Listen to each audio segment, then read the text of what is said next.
Assalamualaikum warahmatullahi wabarakatuh.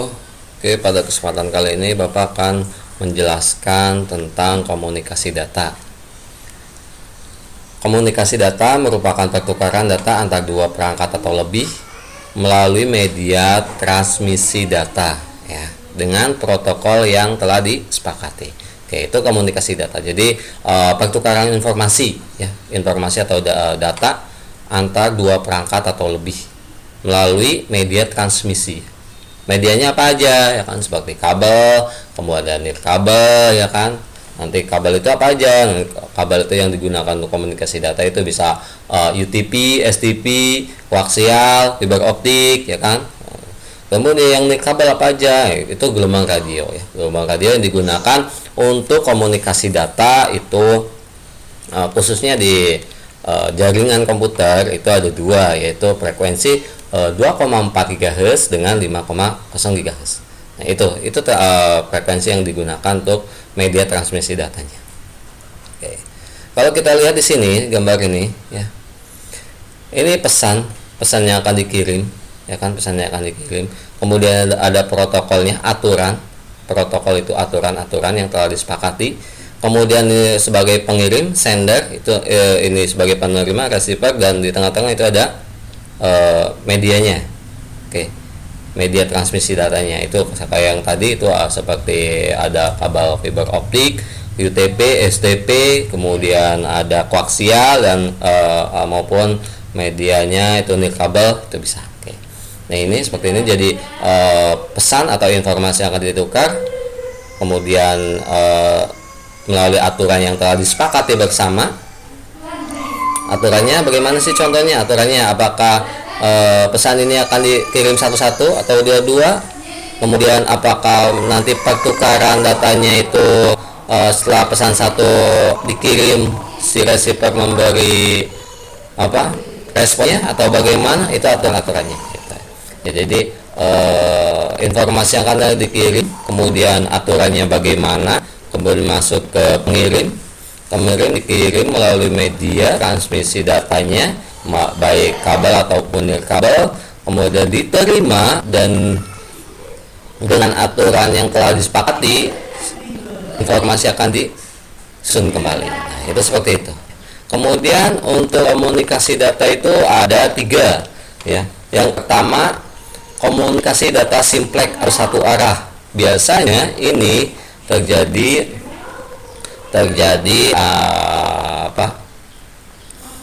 contohnya itu di monitor ya, monitor. Jadi si central processing unit atau CPU akan mengirim data ke monitor, akan ditampilkan. Nah, itu hanya satu arah.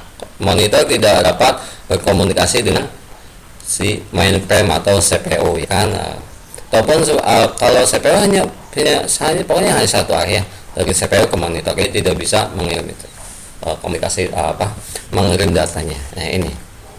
Kemudian yang kedua, setelah data simplex atau komunikasi data satu arah, yang kedua ada komunikasi data dua arah bergantian atau half duplex ya kan. Jadi setelah si workstation atau PC ini mengirim data ke PC yang lain ya, kemudian setelah ini selesai baru PC lain akan mengirim data ke PC lain juga bergantian. Oke, ini bukan. Contohnya apa? Contoh penggunaan half duplex walkie-talkie. Walkie-talkie itu secara bergantiannya, ketika walkie-talkie satu berbicara, yang satu akan menerima. Ya, menerima. Itu contoh half duplex ya, seperti itu. Jadi komunikasinya bergantian dari A ke B, kemudian baru kalau setelah A ke B sudah beres, baru B ke ataupun B ke C ataupun sebaliknya. Pokoknya gantian, tidak bisa bersamaan. Dan yang selanjutnya ada komunikasi data full duplex atau dua arah bisa bersamaan ya. Jadi si workstation atau PC bisa mengirim data ke workstation yang lain atau PC yang lain, dan secara bersamaan juga si workstation dasar juga bisa mengirim kembali secara bersamaan. Contohnya apa? Contohnya itu seperti telepon ya kan, video call, video conference ya kan, itu kan secara bersamaan bisa. Ini itu komunikasi full duplex atau bisa bersamaan, dua arah bisa bersamaan. Oke. Selanjutnya komponen komunikasi. Apa aja sih komponennya? Yang pertama ada pengirim atau sender, atau piranti yang mengirimkan data, ya, sender. Biasanya itu bentuknya bisa PC, bisa apa aja ya, itu sebagai pengirim. Kemudian yang kedua ada penerima. Kalau ada pengirim pasti ada penerima atau receiver, piranti yang menerima data. Kemudian ada pesan atau data informasi, ya kan.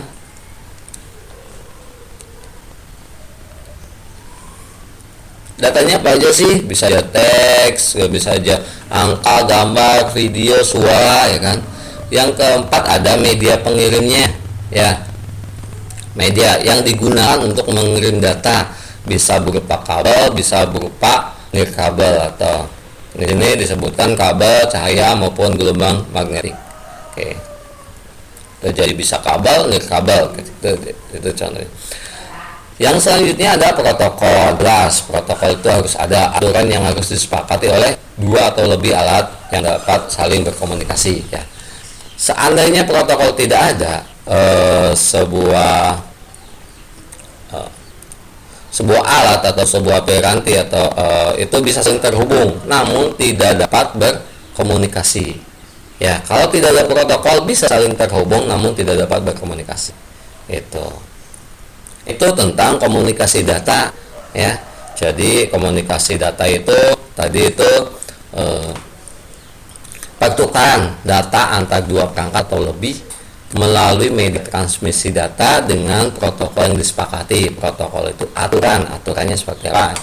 Aturan nanti di pelajaran selanjutnya akan dibahas. Oke, itu komunikasi data, ya kan. Komunikasi data itu dibagi jadi 3. Yang pertama ada komunikasi simplex atau komunikasi data satu arah, hanya bisa mengirimkan saja, ya, dan yang satu lagi hanya bisa menerima saja. Itu jadi si pengirim hanya bisa mengirim, kemudian si penerima hanya bisa menerima. Ya, contohnya itu di pengiriman data dari komputer ke monitor, itu hanya satu arah. Yang selanjutnya ada tadi yang kedua itu ada data duplex, dua arah bergantian, kan, cara bergantian. Contohnya kayak tadi walkie talkie, ya kan, bergantian.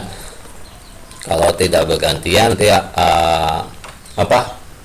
datanya akan acak-acak. Ketika ini belum selesai tapi ini menerima, maka data akan terpotong. Dan ini full duplex-nya, ya, komunikasi dua arah.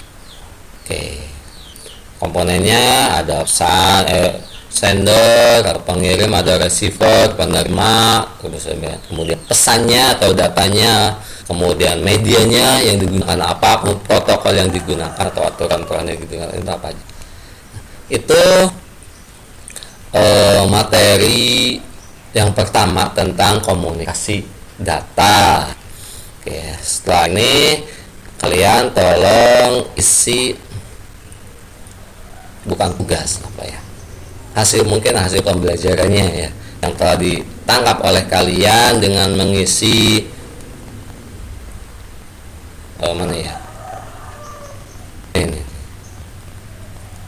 dengan mengisi lembar kerja peserta didik MAPA TLJ, ya, KD 3.1 dan 4.1. Mana? Ini kalian diisi nama, kelas, kemudian bagaimana karakteristik komunikasi simple, dan berikan contohnya. Simple itu kan satu arah, ya. Bagaimana sih? Nah, itu menurut pemahaman kalian silakan diisi. Kemudian contohnya apa? Tadi kan disebutkan, ya kan. Kemudian selanjutnya ada half duplex, ya. Karakteristiknya bagaimana sih half duplex itu, ya? Bisa menggambarkan komunikasi data half duplex itu menurut kalian seperti apa sih? Dari materi yang Bapak paparkan tadi sedikit, kan, contohnya apa aja, silakan. Kemudian yang ketiga ada komunikasi data full duplex, ya. Oke, mungkin itu yang harus kalian isi dan kalian kerjakan.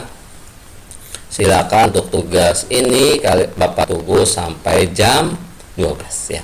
Jadi setelah kalian jam 12 belum juga mengirim, Bapak akan stop pengirimannya. Oke, mungkin dari Bapak terima kasih atas waktunya. Jangan lupa absennya diisi di wali kelas ya. Terima kasih atas waktunya, mohon maaf atas kekurangannya. Wassalamualaikum warahmatullahi wabarakatuh.